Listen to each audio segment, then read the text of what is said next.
The annual gathering of the global reinsurance industry in Monte Carlo is approaching quickly.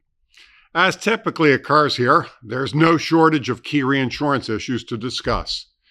Here to help us sort through some of these matters is AM Best Senior Director Carlos Wong-Fupuy. And Carlos, let's start with a key theme that evolved out of last year's conference. Global reinsurers instilled a higher degree of market discipline in terms of pricing for the primary market, specifically around property. How did that play out for reinsurers in the end results? Yes, I think that the results have been really, really positive. What we see is the step change was actually the renewals in January 2023, a relatively dislocated market, and that put lots of pressure on primary insurers to try to adjust their portfolios. So what we saw is there is much more discipline. On the reinsurance side, let's remember, initially what we saw was a gradual repricing, de-risking of portfolios. As we said, at some point we were discussing whether those prices, terms and conditions were adequate. 2023 marked that change. It was unequivocally positive, and we see that in the results. So ROEs for several companies in the US and Bermuda have been in excess of 20%, and we see that still coming through in the first quarter of 2024, second quarter. For the Europeans, it's a bit different, but still very high double-digit results. Now it's much more difficult to compare given the adoption of IFRS 17. There are a number of distortions, but we think that all the KPIs are going in the right direction. So yes, reinsurers are doing extremely well, and they are putting lots of pressure on primary carriers as well to try to improve the quality of their portfolios. Do you expect this market discipline to continue at about the same pace? We expect this discipline to continue for a bit longer than in previous hard cycles. We have explained in our report that we believe that this cycle is a bit different. There hasn't been any depletion of capital. Actually, the market has remained very well capitalized. The pressure has been because of the underperformance of previous years. So there is lots of investor pressure to try to improve those returns. And we see that both on the primary side and on the reinsurance side.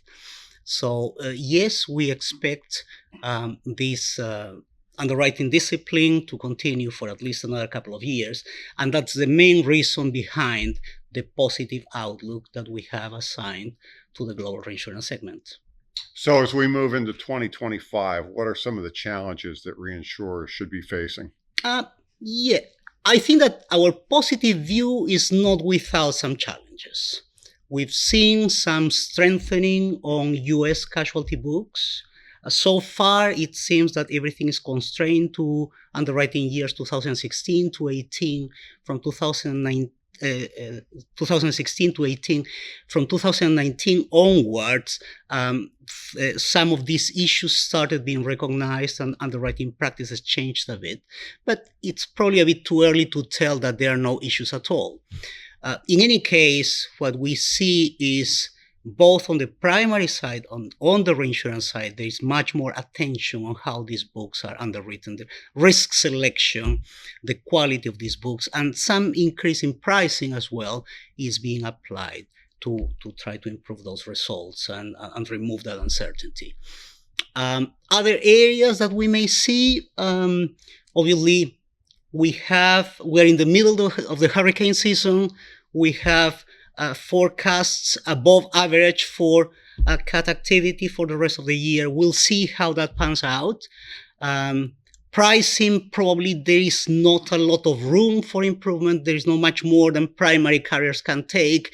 But the key point is how that activity is going to impact any change in terms of conditions, any relaxation on attachment points that we actually don't see happening so far. Any other points? Probably emerging risks. So cyber is still an interesting area where companies are expanding, and there are mixed views about the level of risk and how comfortable companies feel about the pricing. So again, an area of further expansion, but in a very cautious way. Carlos, what have you been noticing when it comes to available reinsurance capacity? Well, one of the things that we have said in our report is that this hardening cycle is quite different from previous ones because it has remained very well capitalized. So there hasn't been a major catastrophic event which has eroded capital and has forced the emergence of new company formations. On the contrary, we don't see these new startups coming. Part of this capital generation has actually been from retention of profits as well. Yeah. So the main drivers here have been this underperformance that we referred to earlier. So companies are actually, improving the risk profile of their portfolios. Some of the largest ones are actually expanding even more and retaining that capital and deploying it in a more efficient way. So there is no shortage of capacity. We see that on the traditional side and on the ILS side as well.